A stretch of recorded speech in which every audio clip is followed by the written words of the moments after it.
explore des horizons lointains en révélant une pépite du terroir, la vanille de Nouvelle-Calédonie. La culture, restée inchangée depuis le 19e siècle, s'est parfaitement adaptée à cette île du Pacifique. Le climat tropical concède aux planteurs de vanillés des conditions idéales. La vanille, qui est une orchidée, a besoin d'un ensoleillement et d'une pluviométrie assez importante. Donc c'est un compromis, je dirais, entre la pluie et le soleil. Et c'est vrai qu'en Nouvelle-Calédonie, c'est l'idéal. La vanille joue de ses charmes pour convaincre les plus fins connaisseurs. Alors la vanille en général, qu'elle vienne de Madagascar, la vanille Bourbon, la vanille de Nouvelle-Calédonie, c'est une épice qu'on peut utiliser comme toutes les épices. Donc on peut aussi bien l'utiliser en sucré qu'en salé. Traditionnellement, je dirais les locaux qui vont travailler cette vanille l'utilisent avec les produits locaux, aussi bien avec des légumes qu'avec des crustacés ou du poisson. Les paysages de la Nouvelle-Calédonie sont aussi méconnus que bouleversants de beauté. L'île principale, communément appelée Grande Terre, doit ses douces températures au souffle des alizés. Du côté est de la chaîne centrale et montagneuse, le littoral profite d'un climat humide et ensoleillé, des conditions idéales pour la culture d'une des meilleures vanilles au monde, la Vanilla planifolia.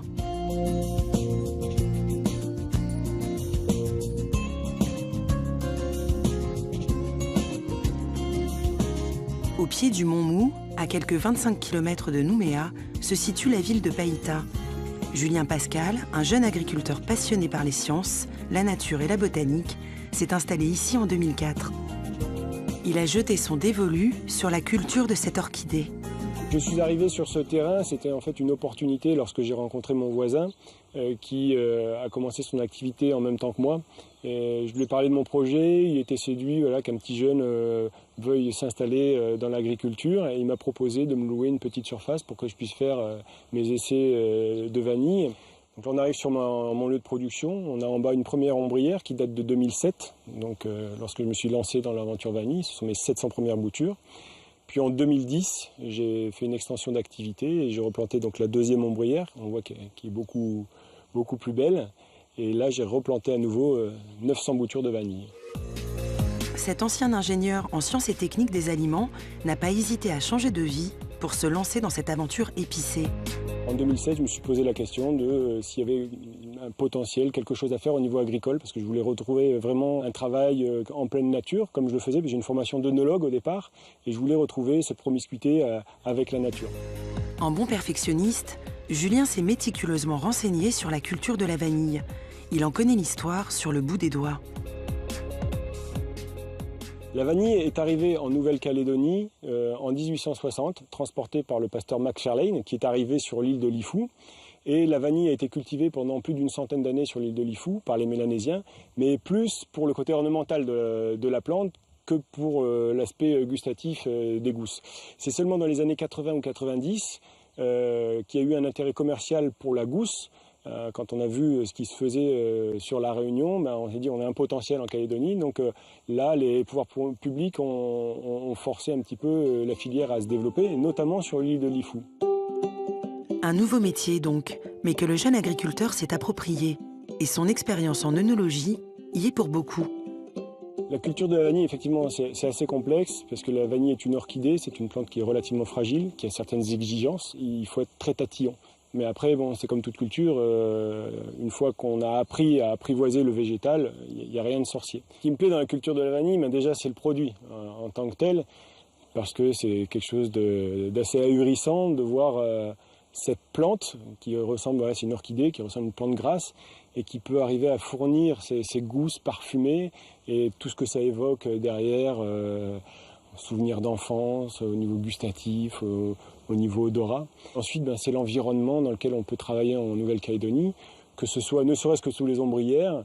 C'est vraiment le cadre de travail qui est radicalement différent de ce qu'on peut vivre éventuellement dans un bureau climatisé. Julien travaille effectivement bien loin du tumulte de la ville.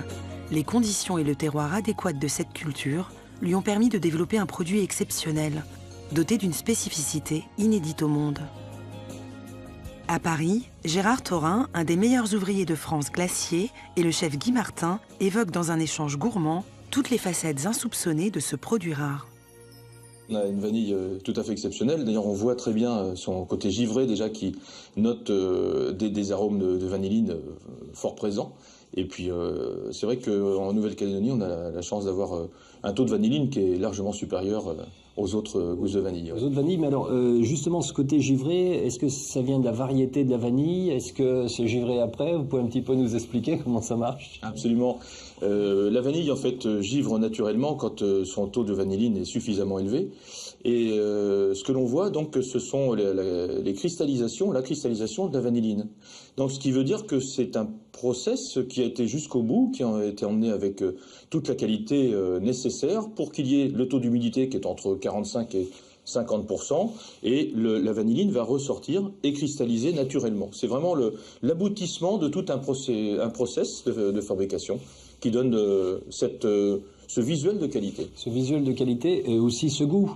Donc on peut dire qu'elle est là, elle est à pleine maturité. On sait quand elle est givrée comme ça, qu'elle est bonne à être consommée, en fin de compte, c'est ça? Tout à fait. C'est un petit peu le déclic. Oui, c'est alors, exactement ça. Là, nous avons deux autres sortes de vanille, avec notamment cette vanille qui vient de Polynésie, hein, alors qui est plus grasse, qui est plus... Un petit peu plus large. Plus large, plus charnue. Bien charnue, bien brillante. Donc c'est la Tahitantisse, alors que les deux autres, ce sont des Planifolia. La Tahitantisse a en effet tendance à avoir toujours un petit peu d'huile sur l'extérieur quand elle est bien en maturité. Alors elle est plus noire aussi, hein. On la voit plus noire et plus large, facile en fait à reconnaître.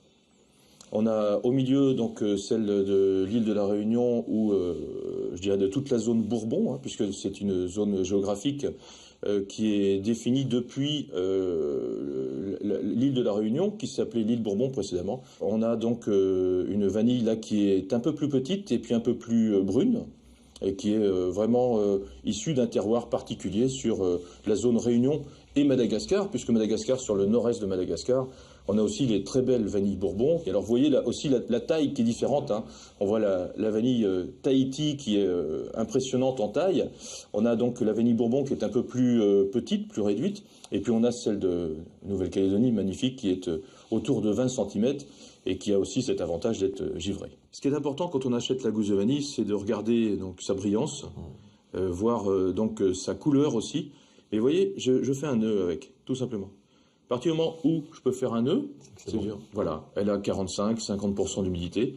Et donc, ça me permet de savoir qu'elle n'a pas été trop séchée. Du moment de la floraison jusqu'à l'aboutissement de la vanille qu'on peut avoir chez nous, à peu près 2 ans. 2 ans, 2 années. 2 ans. Donc c'est un travail énorme.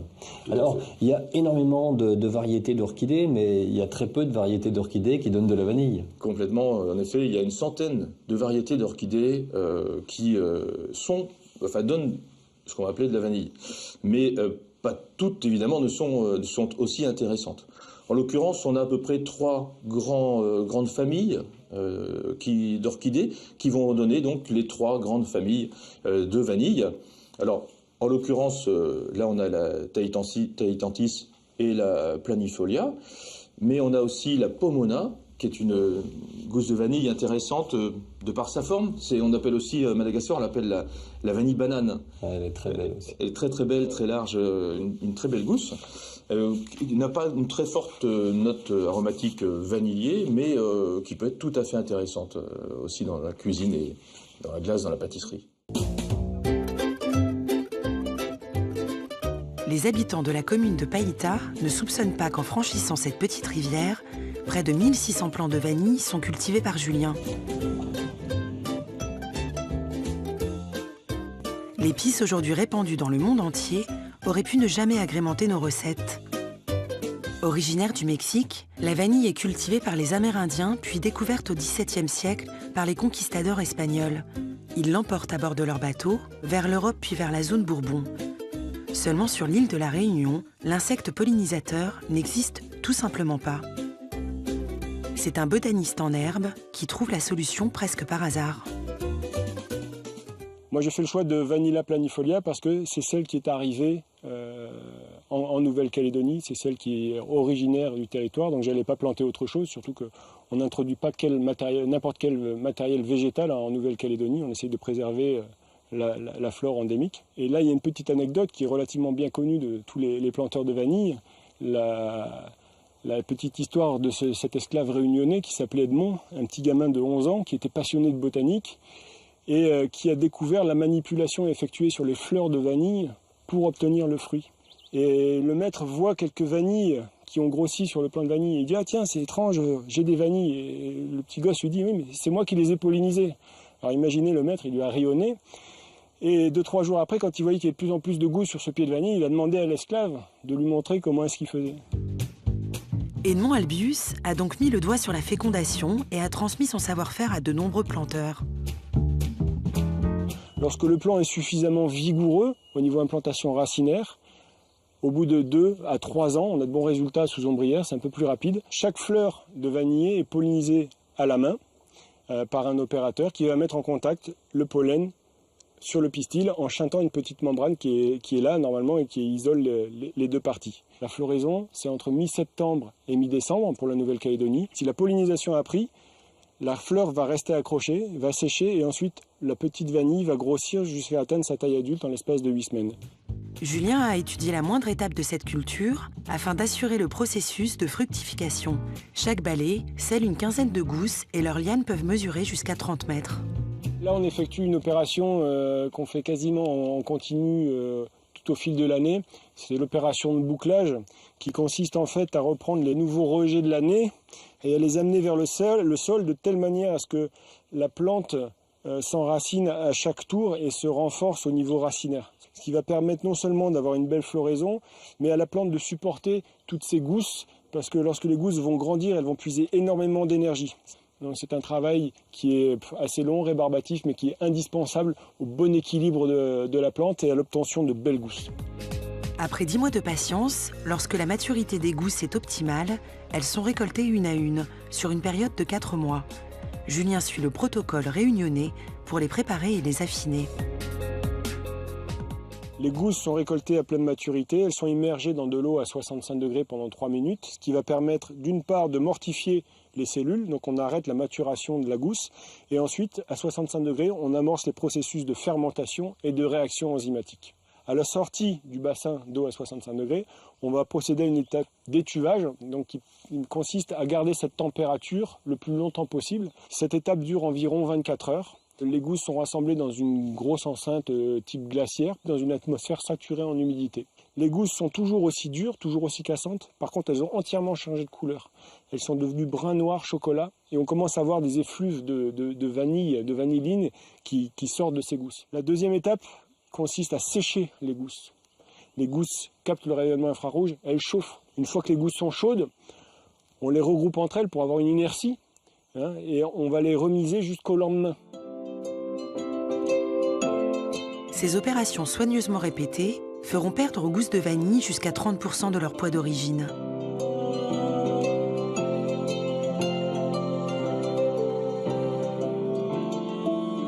Julien réalise la dernière étape d'affinage chez lui. Au fil de ses tests et de son expérience, sa vanille est devenue l'une des meilleures au monde.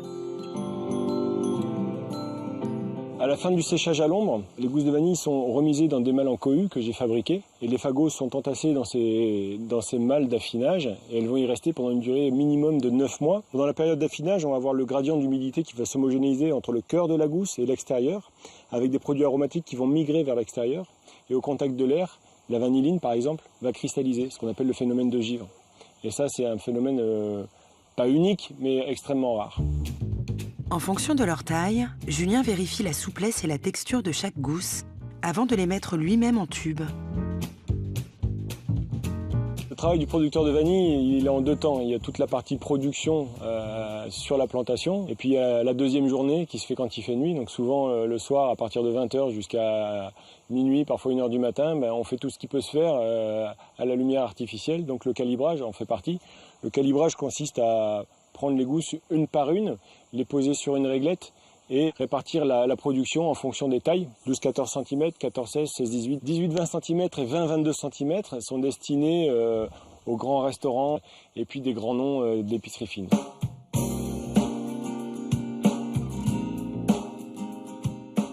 qui est intéressant, bon, il y a l'extérieur, mais il y a surtout l'intérieur, non? Surtout l'intérieur. Ouais. Ouais, oui. Alors,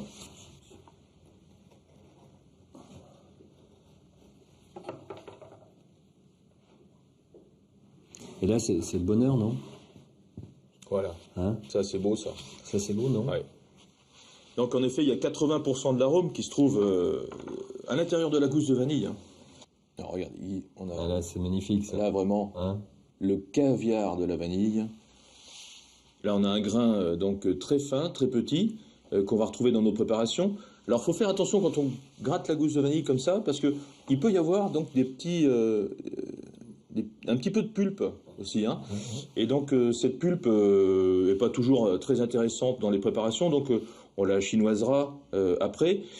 On a 80%. Chinoisera, donc passer au chinois. Passer au chinois ou à l'étamine. Ou à l'étamine, ou Absolument. une petite passette. Une petite passette, de façon à enlever donc ça, parce que ça va gonfler un tout petit peu. Ouais, ça Et apporte rien d'intéressant. Ça apporte rien d'intéressant en termes de visuel.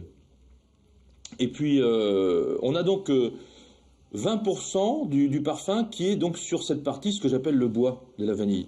Donc, ces parties extérieures qui, donc, eux aussi vont donner leur arôme. Mais par contre, cette partie extérieure, il ne faut pas la laisser trop longtemps maturer. Il va falloir assez vite la retirer. Donc, on fait juste la cuisson avec. Et puis, on enlève ce support, donc la gaine.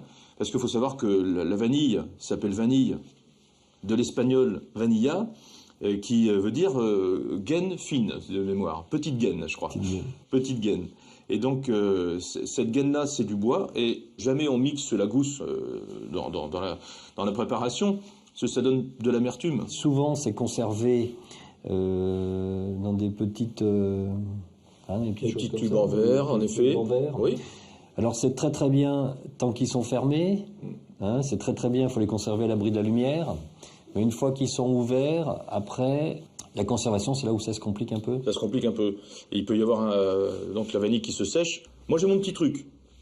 Soit je les mets dans de l'huile, voilà, ou je les mets au congélateur, donc directement le tube au congélateur. Ce qui est important, par contre, c'est de la laisser bien dans le tube. Parce que le congélateur, ça a tendance à sécher. Donc il faut soit mettre sous vide ou laisser dans le tube. Choisir en fin de compte une gousse de vanille de la Nouvelle-Calédonie, c'est pas se tromper, c'est être sûr du résultat, c'est être sûr que la recette va être réussie, parce que cette vanille, elle est juste parfaite. Avide de nouvelles expériences et en vue de développer son activité, Julien Pascal a décidé d'acheter en décembre 2014 des terres, ou plutôt une parcelle de forêt.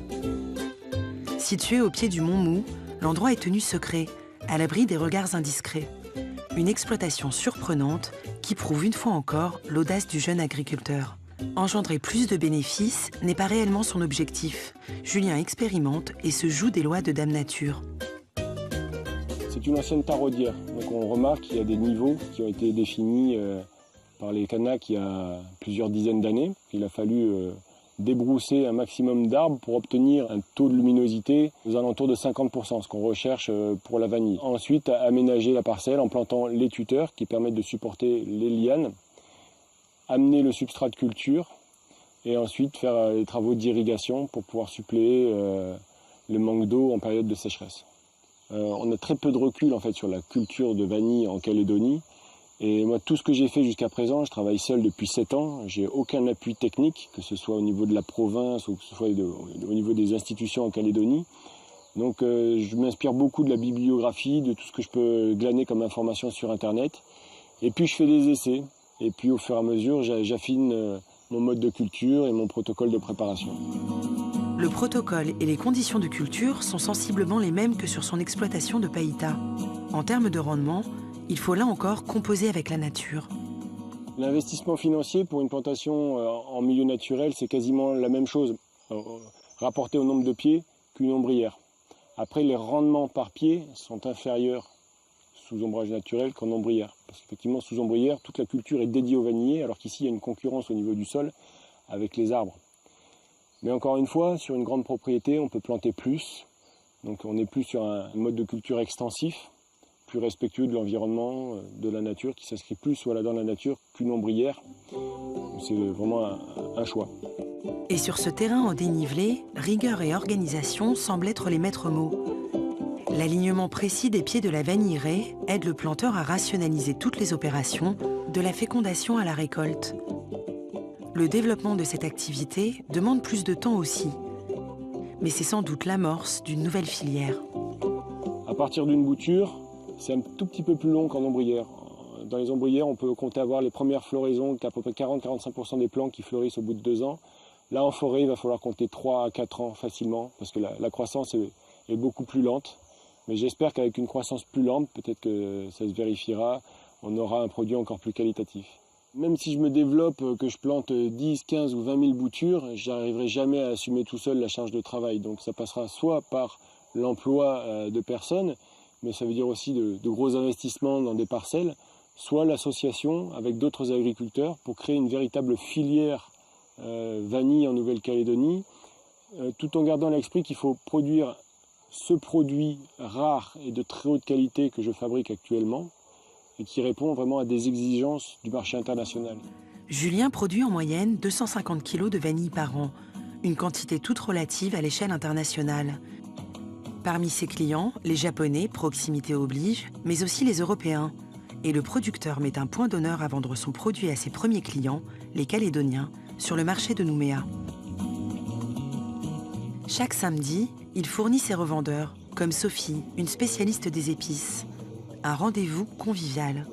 La vanille de Julien plaît beaucoup ici à Nouméa, parce qu'en fait, elle est déjà très bien présentée. Et puis, c'est vrai qu'elle a vraiment beaucoup de goût, elle a un parfum très puissant. Il y a des petites recettes assez sympas, donc on peut l'utiliser aussi bien pour la pâtisserie. Il y a aussi des bonnes recettes avec le poisson, notamment avec le maïmaï à la vanille, ou les crevettes, c'est vrai que c'est très bon. Une saveur typiquement locale qui, une fois utilisée dans un mets, ne manquera pas de faire rayonner les couleurs de l'île à travers le plat d'un grand chef.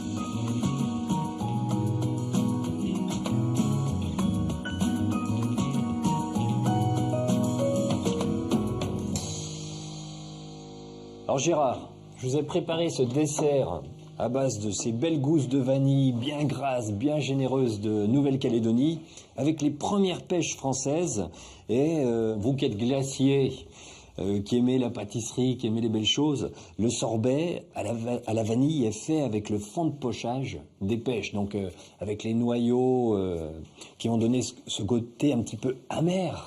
Et puis, rien ne se perd. Est-ce que c'est pas un bon sorbet quand on utilise la cuisson du fruit? Oui, tout à fait, le jus de cuisson, le jus de magnifique. cuisson du fruit, c'est magnifique. Absolument. Alors, je vous laisse découvrir avant que ça fonde, parce que comme vous le savez, les sorbets ont tendance à fondre. C'est clair.